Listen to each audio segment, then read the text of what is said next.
Hello, I am Meghan Keefe, and this is going to be our first episode of Goodrich Classical Club Ancient Baking. We're going to be focusing on baking ancient Greek and Roman dishes that mostly come to us from ancient cooking handbooks or from other ancient sources, and we're going to be using ingredients that would have been available to the ancients themselves, but without being overly complicated and annoying.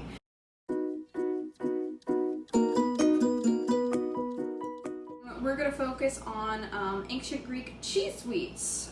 So I'm mainly using this book that I purchased in Greece in the Acropolis Museum, so I definitely paid way more for it than I should have. It is the Gastronomicon.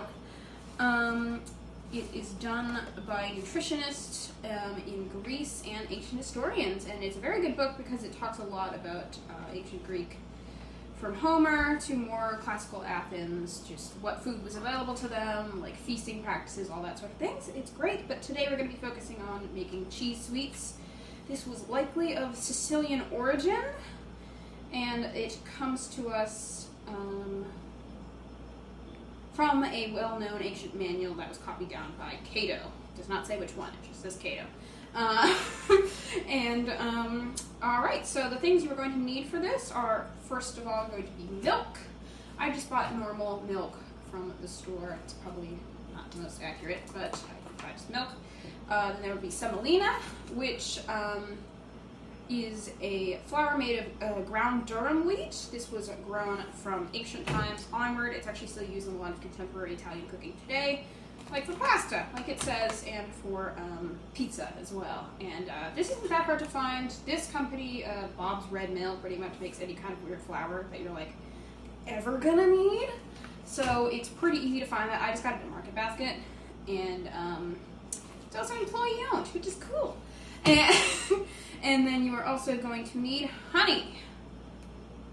Greeks are famous for their honey. They love it everywhere in Greece. It's very high quality.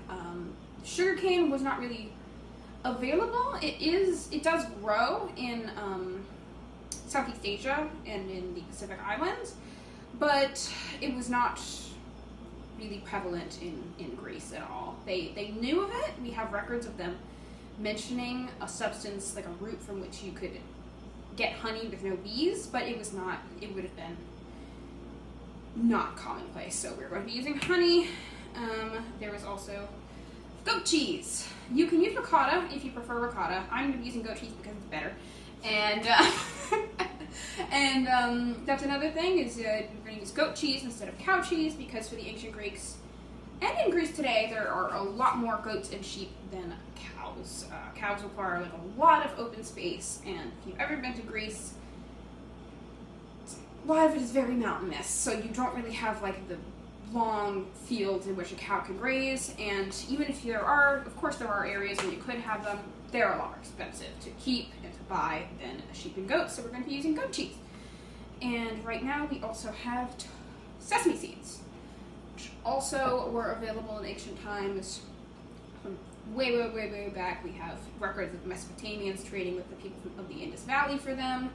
They are like the first oilseed crop that was cultivated. They're used even today in a lot of Greek cooking. I've used it myself a lot. And then we're going to have olive oil. Do not need to explain to you that the ancient Greek and Romans had olive oil. It's everywhere. Olive trees are everywhere. Alright, so once you have all these things, let's get started. Alright, so the first step here is you're going to take a 1.25 cups of milk, and you're going to put it into a small pan. You can use larger than this if you wanted to.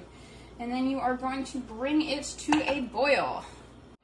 Okay, so you want to bring the milk to a boil. It's better to boil milk at a medium temperature rather than a high one, because you have the potential to scald it at a high temperature. And while you're boiling it, you're going to want to stir it constantly. So once you brought your milk to a boil, like it is here, you can see it like foaming and bubbling, you're going to want to add the semolina. So just get to dump it right in there. And then after you add it, you're going to want to stir constantly, and then you are going to bring down the heat more towards low. So then you're going to want to leave it on the low heat. The book just says for a bit. which frankly as a baker that makes me deeply anxious because I like a set period of time, but I am keeping it on the low heat. You're stirring it constantly and you're watching as it gets a bit thicker as it goes. Here's some stirring footage. Here we go. Look at that. Olympic level. I changed to a whisk. Probably use a whisk because I noticed a bit of a chunk forming. So I would recommend actually just stirring this constantly, but use a whisk because a whisk is better to prevent just chunks, really. Just chunks. Nobody wants chunks. Alright, so I left this for a few minutes and it has gotten much thicker. And when it gets to a bit of a thicker consistency, you are going to want to take just a clean deep dish. I'm just using a bowl and you just want to empty it right into there. Now you are going to want to take your bowl of cheese and you are going to add that until it becomes, the book's words, not mine, a thick paste. You see, the thing about cooking is that it has improved as the years have gone by and more ingredients have become available to us. But right now we have a thick paste. Thick paste acquired. Looks great. It smells like cheese. It's interesting. It's an interesting thing. So right now you gotta leave it to cool before you do anything else. And the review so far is that it tastes like cheese. So once the cheese paste mix has been cooled, you are then going to add 2 spoonfuls of the sesame seeds. Mind the mess. I'll pick it up. And then you are going to add 1 spoonful of the honey. I plan to do a bit of a heaping one because I enjoy my sweets, but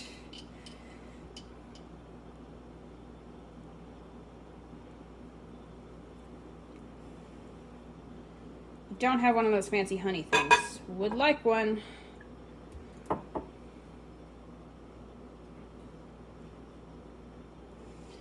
And then once you got that in there, you are then going to mix it up.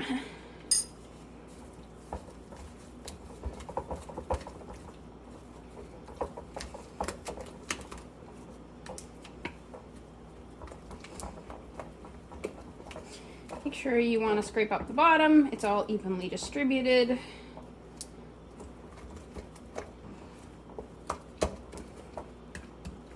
And there we go. The second review is that it tastes like sweet cheese. So the next step is in a pan, you are going to want to put in 2 tablespoons of olive oil. I'm just eyeballing it. This is barely baking, it's cooking, so I can eyeball everything. There you are, and then you are going to want to heat it. I am going to do a medium heat and see where that gets me. So I'm going to be real with you. First attempt's not gone great. We're trying some more. We did get a result in the last one. Cheese orb. It's a cheese orb on the ground. We're doing our best. So medium to low heat seems to be what is working here. So what you're going to do is you're going to take this, it's supposed to be like egg size or small egg size. You're going to add one to the pan. And now it should expand and get kind of a golden brown color. The problem we've been having is once you put them in, they're not like remaining like a unit. It's kind of just batter. So we are doing attempts. We're going to see how this goes.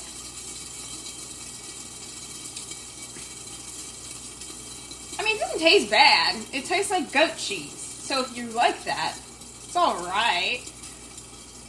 So this is what we got out of that step. They kind of look like bad pancakes or messed up latkes.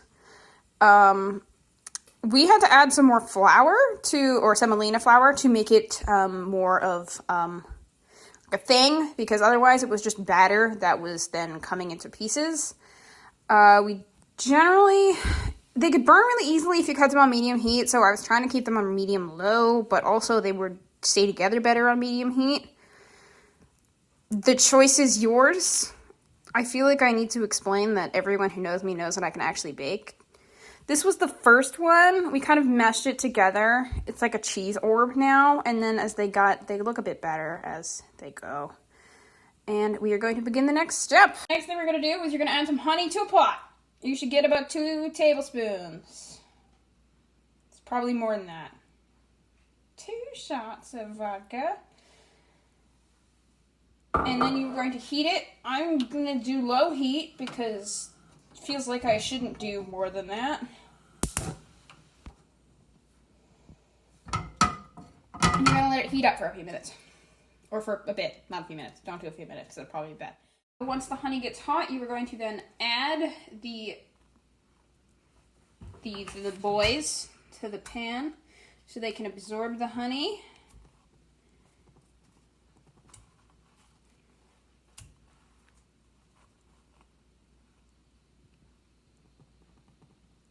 And then you can flip them over.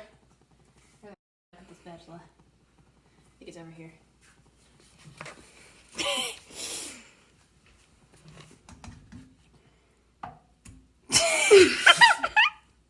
Look, I can cook, alright? I've made things for Goodrich before, and they tasted good. This is not like an indicator of my ability. Everybody knows it. Ah!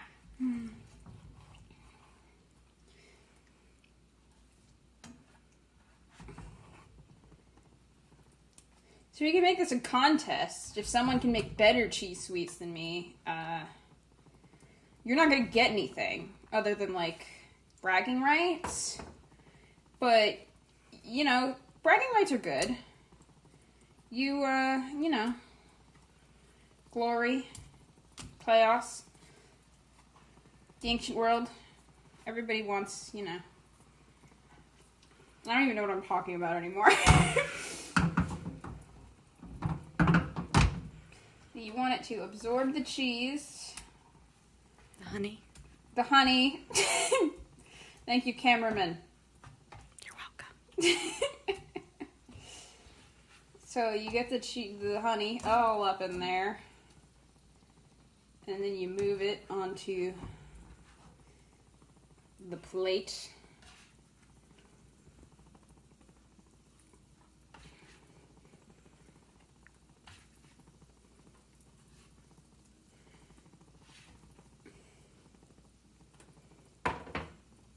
Turn off the stove, and then you're just basically going to take the rest of your sesame seeds and you're going to sesame seeds, and then you're going to sprinkle them on top. Those aren't coming out fast enough.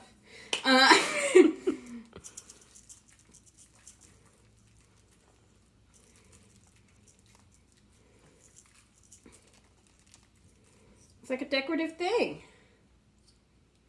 And I'm going to be real with you. I'm not going to say this is how you make cheese sweets, because we had a big issue with the frying process. Maybe they were supposed to look like this. I don't think so.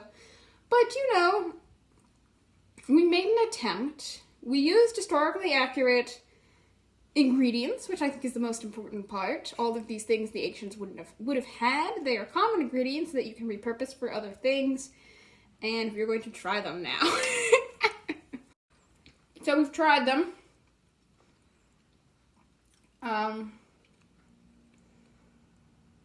It's not the worst thing I've ever eaten. It's not the worst thing we've ever eaten. I'm trying to think of a rating system. I'm going to give it 1 Alcibiades out of 5 Alcibiadeses.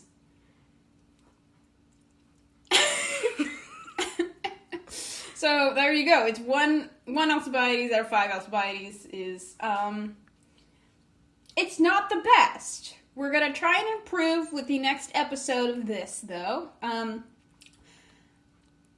I'm curious as to how it would be if you added a raising agent, like baking soda or baking powder, because we did not have that, and that's what makes pancakes, which have a similar shape to this, all nice and fluffy. We didn't have that. We just had cheese. So I'm interested to see what would happen if you added a raising agent, or perhaps more flour, because the biggest issues we had was keeping everything together. So I would wonder what would happen if you added more flour to it. But I followed the recipe. They're not awful. Anyway, that has been the first episode of Megan's Goodrich Baking Show. We're going to workshop that title. But, I did it.